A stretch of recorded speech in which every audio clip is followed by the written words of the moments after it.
So it's all to play for still. I think so. Do you want to bet against us?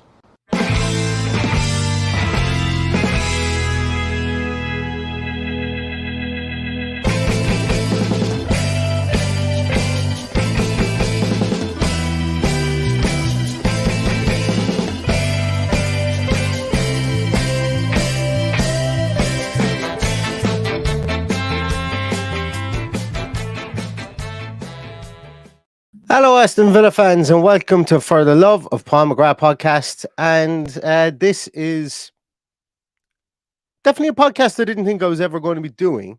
Certainly one that I didn't think not with the person anyway that's supposed to be involved in this podcast. And that, of course, is Matthew Alemany, who is the current sporting director of football, should I say, of Barcelona at the moment.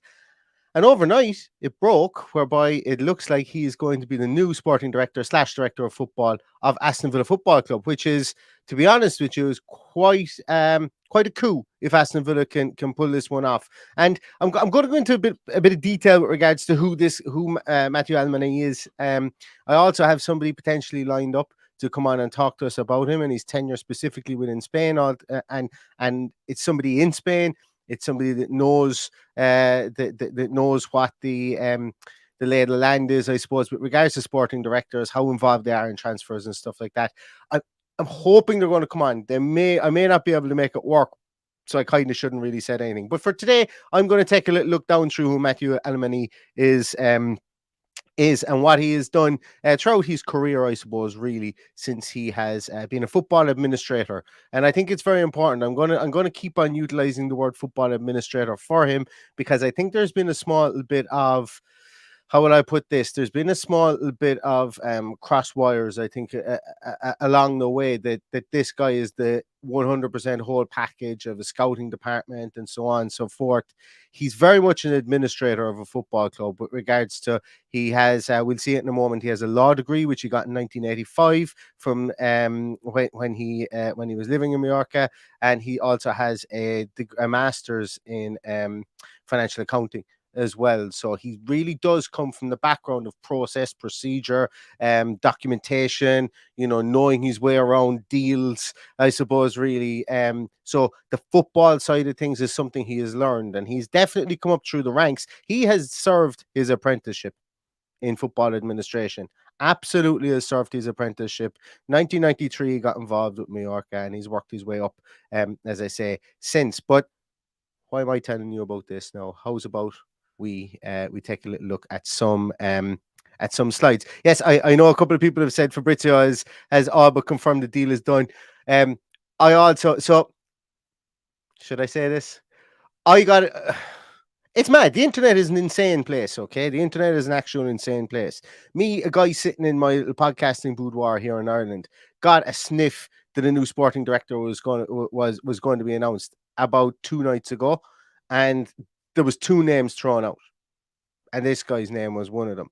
But also previously, it was reported heavily that Antonio Cordon from Betis was going to be the sporting director. So that's why I kind of pumped the brakes. I obviously it wasn't going to be throwing anything out there, and certainly didn't mention anything about this in social media. And that's why I'm just being a little bit cautious at the moment. It's most likely, it's 99% done, I would imagine, if all the big outlets are mentioning it, and we should be excited about it. But as I say, that's why I'm prefacing this with potential new sporting director or director of football, just in case something happens at the very last minute. And as I say, it's the internet is insane, because I don't even know this person who reached out to me, via DM on Twitter. So thank you to whoever you are, you anonymous person that I probably will never hear of ever again. So let's take a little look at Matthew Alemany as well. There he is. He's looking pretty perplexed, as he would be if he was staring out at the computer screen at my ugly head at the moment.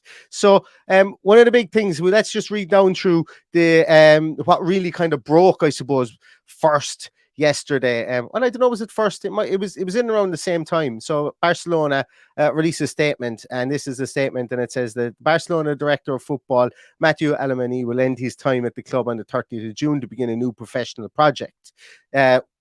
Worded in such a way as he had already accepted a new challenge. That's what I would take from that first line.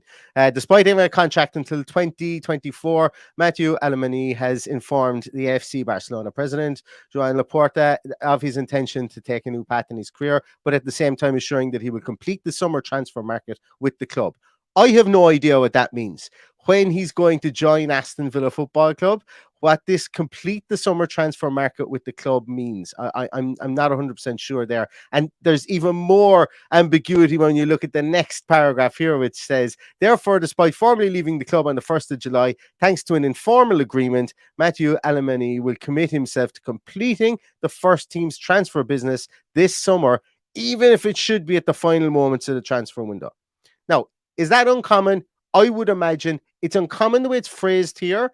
I would imagine that this guy coming in the 30th of June, the 1st of July, would have little to no impact on the transfer strategy that Aston Villa will have put forward. He will be a huge cog in the wheel for what Aston Villa will do. And I'm going to speak on this in a moment because I think, once again, personally, I'm of the opinion that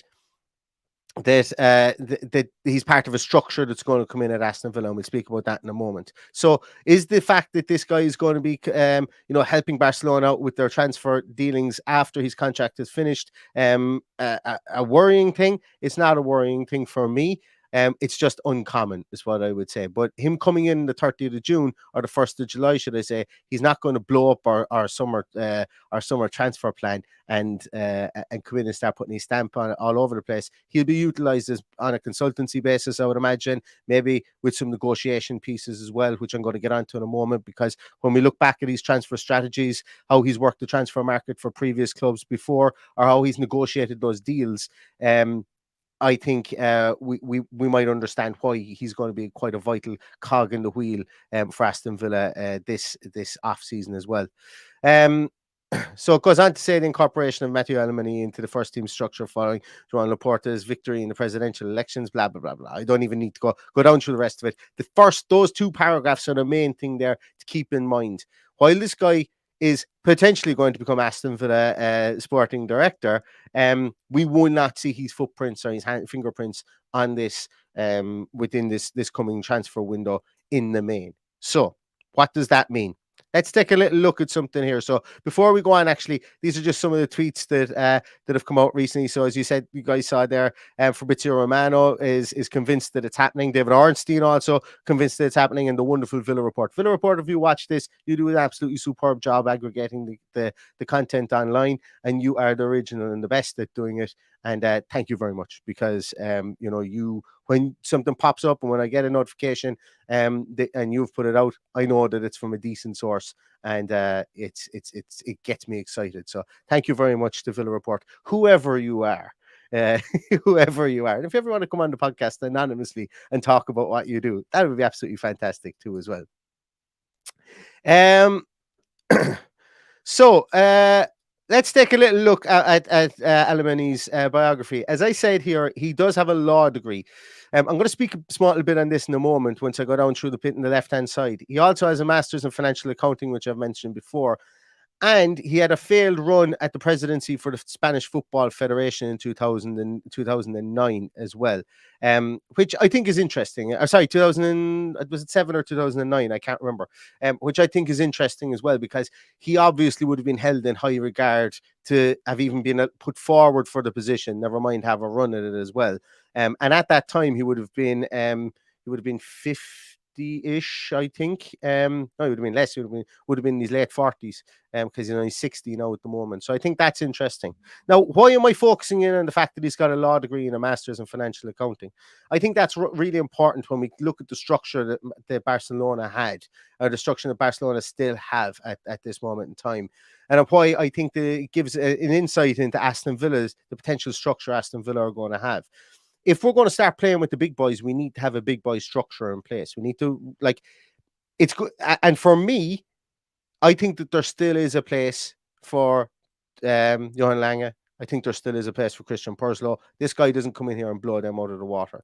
And we'll speak about that in a moment. But the reason that the law degree and the financial accounting thing is really important for me is because it's another safe hand on the teller. Number one, it allows specialization into maybe the footballing side of things. It allows almost segregation of the company itself into infrastructural developments. Maybe looking at maximizing.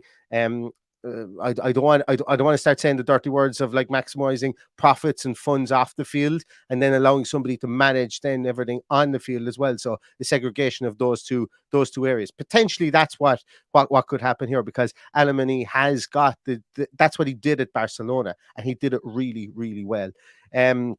So we can see his biography here. At Mallorca, he was deputy managing director from 1990 until 1993. So if my maths are right, he was deputy managing director when he was 27, taking on the CEO role when he was 30, and he stayed in that CEO role for 47 until he was 47. For 17 years. Then he went on to be president of Mallorca from 2005, and then from 2009 to 2010 as well. During that period of time, now Mallorca were not a powerhouse at that period of time. They flip-flopped between the La Liga and the Segunda. They flip-flopped up and down and in and out, and they were not a stable entity. They were a bottom of the table team. But during Alemany's tenure, he brought them to a third place. Sorry, when I say he brought them, he was part of the structure, and he was an influential top of the table part of the structure that brought them to a third place La Liga finish, and also to 2003 Copa del Rey winners. They were the 2003 Copa del Rey winners. And we're going to look at things to do with transfers in a moment, where I think he was highly influential with regards to his bargaining, his negotiating abilities, due to the fact that he is so highly educated with a law degree and a master's in financial accounting as well. And we will look at that also. Moved on to Valencia. So it took some time out for about 7 years, as we can see there. Took some time out, came back to Valencia as general director from 2017 to 2019, rebuilt Valencia, who were owned by Peter Lim at the time. And we'll speak a small bit in a moment about why that just fizzled out. But they were during that period of time from 2017 to 19, twice they finished in fourth place in La Liga. They won the 2018 Copa del Rey as well, and they were Europa League semi-finalists as well during that period of time.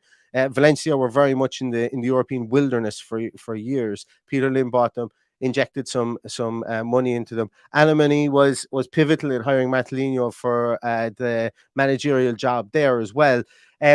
Why it all went south so quickly was not anything to do with Alemany. It was due to Peter Lim and his running of the club, I suppose, really.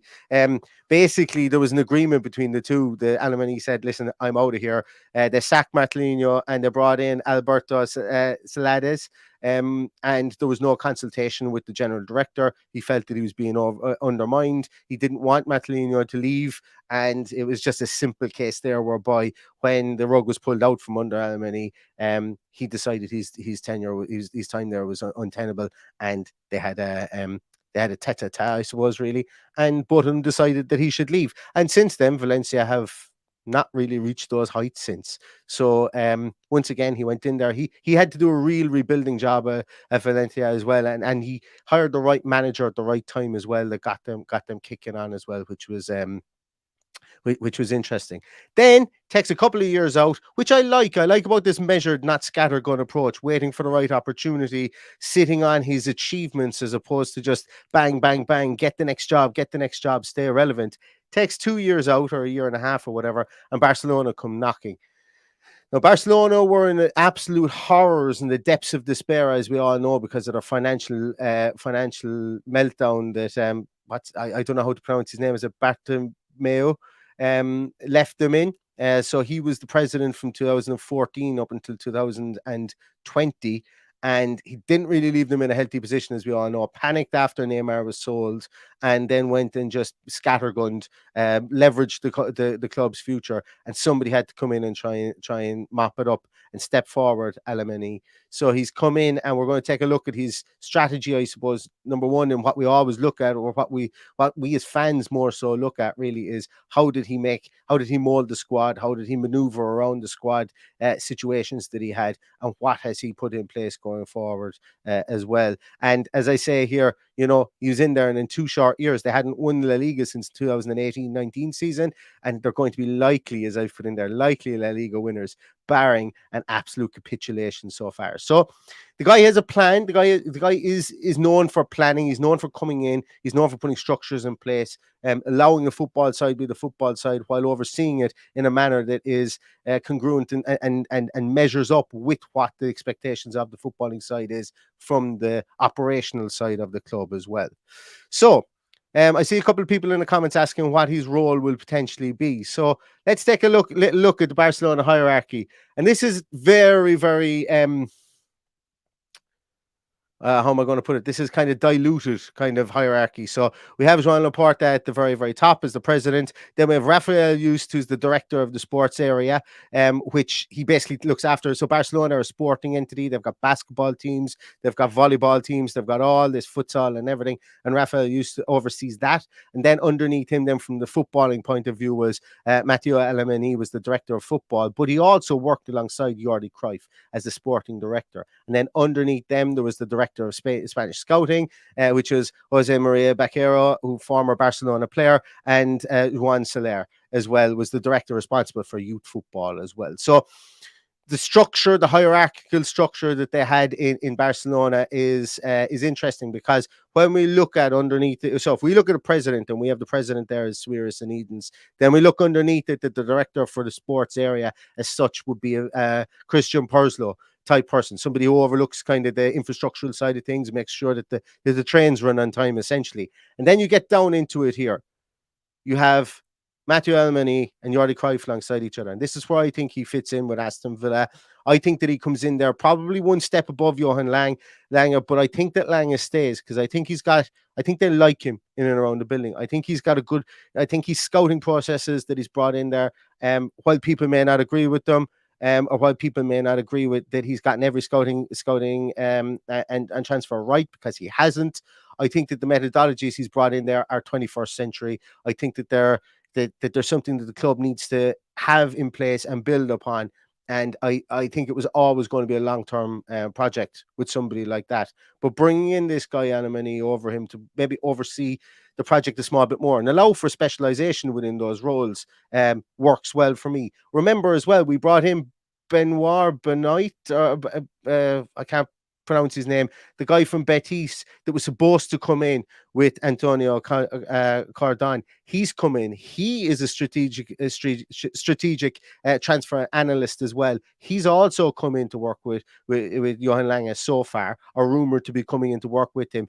That's where I probably would think that could be the ousting of Lange come from that, as opposed to the appointment of Alemany, because I think the specialization is something that Aston Villa want. As the organization gets bigger, as we look to want to perform in a more professional manner, I suppose, really, from a structural point of view, from a business operational structural point of view, off the field, I think that there's very much merit in this, and you're hiring a really good guy, a guy that's very intelligent, that could come in here and work with this as well. So just something to bear in mind. I know the initial, so there's two kind of initial thoughts that came down the pipe on Twitter last night. And in a way, I'm lucky I didn't jump on directly and do this. I had a bit of time to think about it and structure and structure the podcast, because the two pieces that a lot where I saw most on Twitter was, that's the end for Johan Lange. It could very well be, but I'm not so sure it is. And I'm not so sure it's because this guy was hired. And the other one was, Barcelona are in the mud financially. How do we know this guy won't do this to Aston Villa? And he wasn't even there. He wasn't even there when it happened at Barcelona. He came in to fight the fire.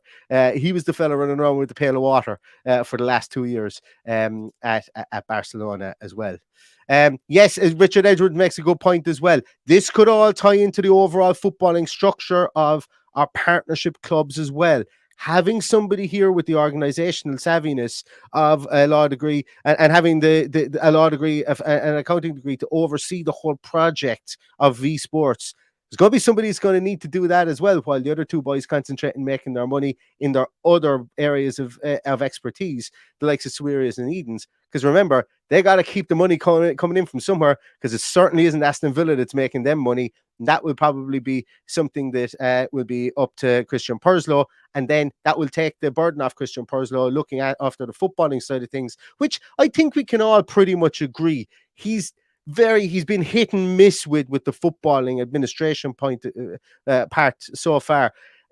I'm staying away from anything at the moment just to do with the ticket pricing. We will be doing stuff on that, but Christian Purslow is, and I've said this before, Christian Purslow is somebody that will be looking over the infrastructural kind of changes around Aston Villa, the new developments, and so on. He's not going to go on forever. He's in there from that point of view, because I think he can offer benefit from that point of view. Getting the new training ground in inner city training ground, the North Stand, all that done. That needs high coordination and somebody to look after that as well. And this allows that to be done while the footballing side of things not to take a backseat and continue to motor on. And as I say, I'm going to say it again, this guy has a very, very good proven pedigree. Now, when we look at it as well, I call him a football administrator, and the reason being is because I don't think he's going to be taking Johan Lange's job. I think he's going to come in to work alongside him, but he does have a say, and he has had a say at every club on strategy and how teams have moved forward. And at the end of the day, he was the chief negotiator for a lot of deals. He was chief negotiator for loan deals. He was a chief negotiator on keeping youth players on and stuff like that at clubs. And let's take a little look at some of his strategies so far as well. So at Mallorca there, we can see from 93 to 2010, he had a reputation for maximizing transfer. And you're going to hear about some blast from the past here, some great names, but reputation for maximizing transfer fees for their star players. So once again, Mallorca had no right to be charging huge transfer fees for any club, or for any player, should I say. He maximised the value of players like Finidi George. What a fantastic player and name. They sold him to Ipswich, I think, for 5 million, which at the time was huge for Mallorca. And you know what? The next year, they actually bought him back again for pennies on the dollar. So the fact that he and that's something you see from him from time and time again, that he signs a player and is quick then to maybe move on from him, or he sells a player, and if it isn't working, he's okay to go back and look and reevaluate and maybe reinvest in that player again and bring them back for a cheaper price.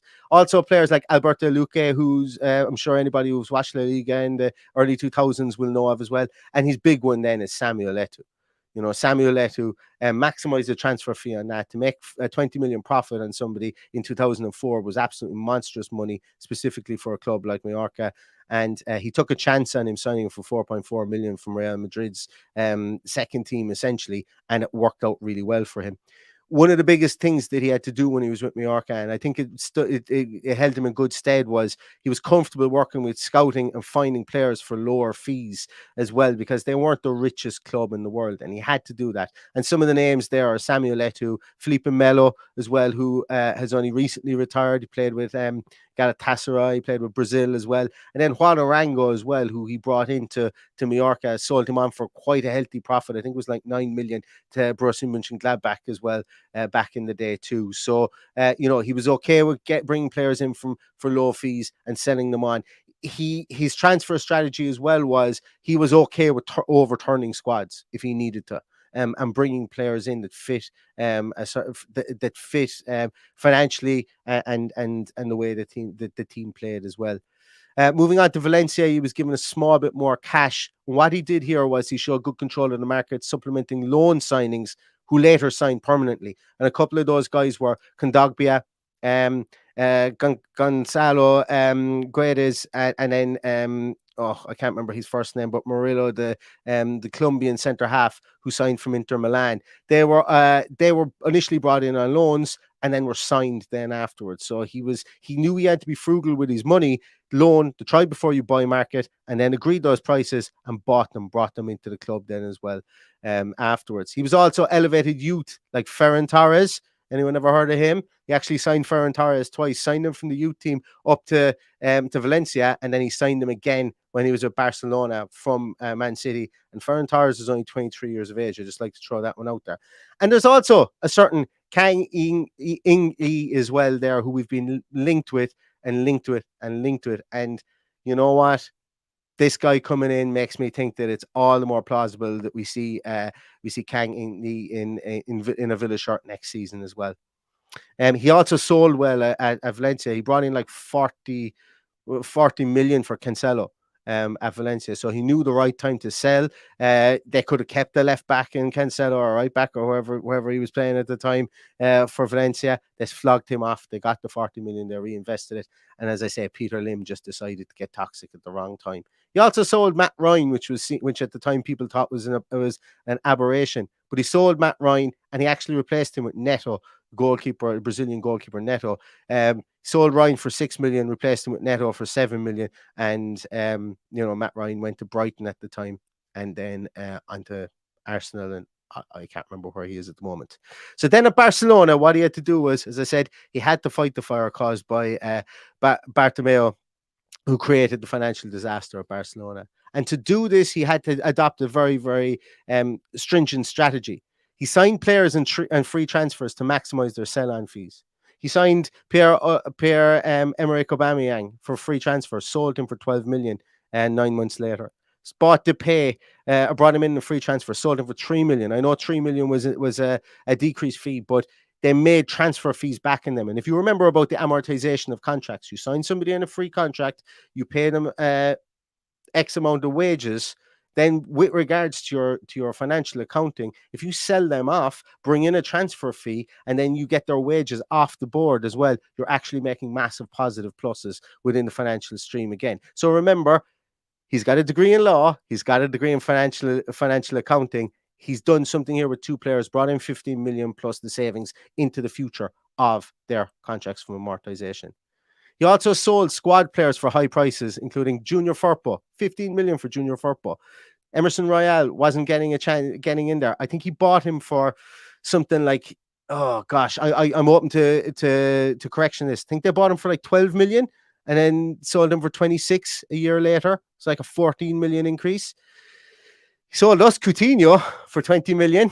And he also made sure that he maximized Griezmann's price as well by having a high loan fee for him over a 2-year period. And then Atletico Madrid then having to sign him on a permanent deal for, I think it was like 30 or 40 million afterwards. So just maximized the drip feed of fees as well. Of fees for players there, and he invested in the squad overhaul in a short time. Yes, he signed Rafinha for almost 100 million. Has it worked out? Well, I don't know. Has it? Look, it's a big money signing. I think it was going to need to justify more than the nine or so goals that he's got so far. I think he's got a 1-in-3 clip for Barcelona in the league. He's brought in Koundé, who is going to be a fantastic player, very nice player, young player, being played out at right back at the moment. Initially was bought as a centre half, but having to fill in there. And he bought a little gem, Pablo Torre, as well, really young player. Brought him in for 5 million. And also, he brought in Lewandowski, who scored 19 goals, I think, in 29 appearances for Barcelona. Albeit he is older, he will score goals well into his late 30s, and I don't think I see any issue with him slowing up anytime. To also supplemented him with the likes of Christensen on a free, Frank Kessié on a free, and Eric Garcia on a free. They're all good players. All three of those players fit into Aston Villa's team at this moment in time. It's definitely into their squad. And I think Barcelona needed to supplement their squad with free transfers, and they've done that really well. So while you may look on the outside and say, oh, he signed players that haven't been that great for Barcelona, they've won the league this year, and they look like they're going to win it pretty comfortably. And he's had to turn that around from a point of view of they were going out of business 1 minute to next minute. He had to pull these levers, which everybody was saying were going to financially hamstring them into the future. I don't think that's the case. They won't be a massive powerhouse, but they're still not at the brink of going dead, I don't think, anytime soon. And a lot of that was due to the careful transfer strategization of somebody like Matthew Alemany. I think that's it. I don't think I have any more slides on him. No, I don't. So a couple of I'm going to come to a couple of your comments there as well while I have it. I've got like 2 or 3 minutes before I do have to run. So Zachary says my mate's a Barcelona supporter and he's fuming about this up the Villa. Seems to be Barcelona fans really appreciate the work he did in saving them from the brink. And we know as a team that we were on the brink before as well, and we had, as I say, our owners came in and saved us too. So, that's good to hear as well. Where else are we? Yes, Carl O'Neill does say that as well. So interestingly, it was previously half announced that Antonio Cardon was going to join Aston Villa along with I can't remember, is it Benoit or Benist or something like that the guy's name is, the strategic analyst. The two of them were going to join. Then it was rolled back and it was just the strategic analyst that was going to join. And I'd imagine potentially that there was conversations even going on back then as opposed to Alemany. And then Cardon it looks like he is going to go to Barcelona. And he's a very, very good sporting director, and he's in his own right as well. It seems the word on the street in Spain is that it seems. Like Karen McClatchy says, Barca are broke. Is that not worrying? No, it wasn't his problem. He didn't do it. He fixed it. If anything, he saved the club. Where are we there? There's a couple of people saying this. Twitter says he will have absolute control and an unlimited transfer budget. I would put that down 1,000,000%, the phraseology of that, to translate, lost in translation. I would. So when you talk about absolute control, I'd like to see that in action, because he's not going to have absolute control over the club. But once again, we'll see what comes from that. The unlimited transfer budget, I don't even know what that means. We can't have an unlimited transfer budget with regards to financial fair play. But we will. I would imagine there that he will have massive funds to spend. I don't know what the situation is there, obviously. But if the anonymous person that reached out to me and just happened to fire his name in a DM that I never even responded to at the time, wants to let me know what unlimited transfer budget means, that would be fantastic as well. Where else are we? There's one here that asked, "Is a where are we? There was one that asked, "Is this an owner's appointment or an Unai Emery appointment?" I would agree. I would believe that it's an Unai Emery suggestion and an owner appointment, and the reason being for that is that the owners aren't going to know who this guy. Well, it's not that they aren't going to know who he is. The owners wouldn't have the network to be able to delve into what he's done well at these clubs. Remember, Unai Emery worked at Valencia before. He's worked at Valencia before, so he still has. I would imagine he still has a direct line to people there to be able to find out what was done there. So I would imagine this was a collaborative effort between both ownership and management to see how he would fit in here. Obviously, he does have the high profile Razzmatazz coming from Barcelona, but I would imagine there's a lot more than just the whole. He used to be the director of football for Barcelona involved in this. And when the owners get involved, they they got involved during the hiring of Unai Emery. They like to make sure that that the person is of how will I put it, is of a stature that's going to fit in. When Suarez took control of the hiring strategy of Unai Emery, as we're led to believe, good things happened. So I would imagine that the ownership took control of the actual negotiation. But I would imagine that there's no way that we're going to bring someone in that wouldn't work with Unai Emery, considering they've literally, the miracles that Unai Emery has pulled out of his back pocket since he's come in with Aston Villa as well. Where are we here? The Richard Laws says here that he's against the return of Messi, and also against new contracts for Sergio Roberto and Busquets. That there is rumors about that. I think there was more. It doesn't look like that. The Busquets is going to stay. But look, I suppose every little club has those, and when you have a hierarchical system, there's not always going to be consensus. I wouldn't imagine it was the massive reason that he left. I'd say the reason that he left was he probably had his job done, and it was only going to be a maintenance job from here on in for him. And when a project like this comes up, as we say, with potential unlimited funds, for anybody listening on the podcast, I did bunny ears there, or when I said unlimited funds, for something like that comes up, and he's 60 years of age as well, so I'm not saying that he's to be put out to pasture or anything like that, but maybe one more project. And while Barcelona did win La Liga this year, who knows when they're going to be financially back to the might that they were previously. It will take an awful lot of commercial work off the table or off the field to be able to do that. And maybe he just sees a quicker path towards towards future successes, I suppose. And whatever they look like, I don't know for Aston Villa if he does join. I don't know. But yeah, it's an interesting one. Where are we? Yeah,